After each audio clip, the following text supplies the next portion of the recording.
a fatality has now been confirmed in the wake of this explosion. Let's get you a sense of what else we know. Bring in EMS spokesperson Robert Mulaudzi, who joins us now via our telephone line. So it's great to have you on the program, albeit under these circumstances. Thanks very much indeed for making time.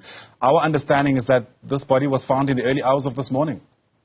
Yes, good morning, Ayanda, and morning to the viewer. Yes, we can confirm that early hours of this morning we recovered a body of a male patient in that vicinity where the incident occurred yesterday.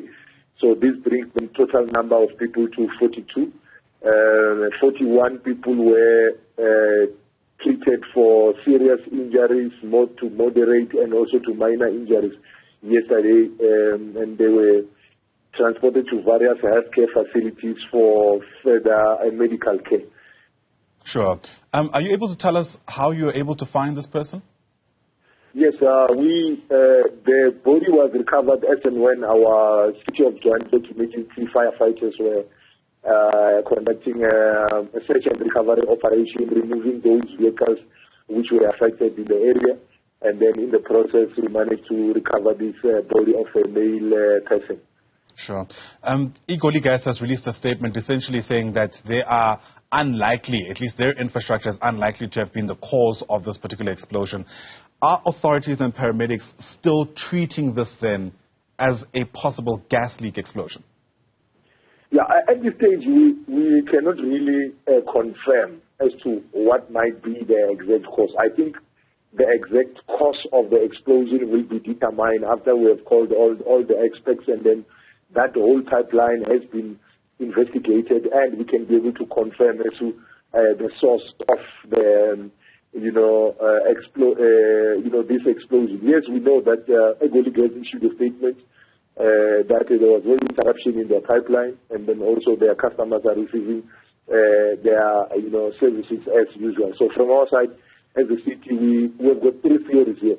One is that it might be a leakage along the pipeline. It might be maybe excessive methane in there since we've got a sewer system there. The third one might be illegal mining activities which are being conducted in that area. So those are some of the areas which still need to be explored. So as soon as investigations have been conducted, we should be able to issue the statement as a city, of Johannesburg, to say what might be the cause of the this explosion, and also what is going to happen further. There were a number of buildings which are adjacent to the incident where the incident occurred. Of course, there are people who are there, they are worried, and so those buildings need to be assessed to check their structural integrity, and then to make sure that we can assure those residents there whether their structures are safe or not. Those decisions cannot just be taken haphazardly, because those are family units where a number of people are residing. There's business activities which are happening in those areas. So we need to firstly look at the safety of the residents who are residing in that area, and also look at the economic activities which is happening in that area, since we know that that street is one of the busiest or the most important streets in terms of the activities which are happening in the city. So, of course, the city's leadership will take that decision as and when all that information is gathered in terms of the assessment of those buildings, and then, of course, those decisions will be taken there. But all those areas will be looked after in terms of the safety and also the activities. The idea here is to minimize the whole incident to where exactly the incident occurred, so that if there's a possibility of activities continuing, those people can be able to continue with whatever activities they're supposed to conduct. Our message is just that to our residents who might be tempted to come to that area, we are discouraging them to come to the area, because there is a possibility that we might have a secondary explosion, which might be dangerous to them. So we want to make sure that there is a limited movement in the area where the incident occurred. And of course, our JMPD colleagues, they will be there to make sure that there is no, those routes in the area are barricaded. I think they've already issued a statement regarding that. My colleague Kolani Fika will be able to give you guys the details of which streets has been closed, so that the motorists are aware of which routes to take. And I would think that will be the latest development regarding this incident. Yeah, it's certainly a bit to think through. Thanks very much indeed for that. But before we let you go, Robert, if this is an active scene, what does that mean for what you and your colleagues can do insofar as investigations and possibly retrieving any more bodies if they are underneath this rubble?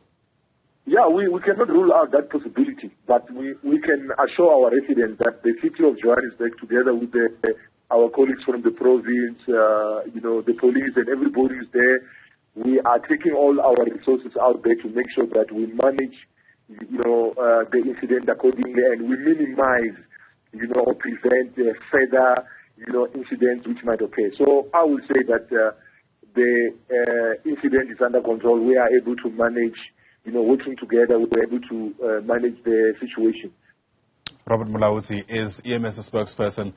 Thanks very much indeed for that update, Robert. Really do appreciate it. All right, so there you have it. You're up to date with that big story. One fatality, breaking news on your screen there. 41 people still being treated in hospital for their injuries.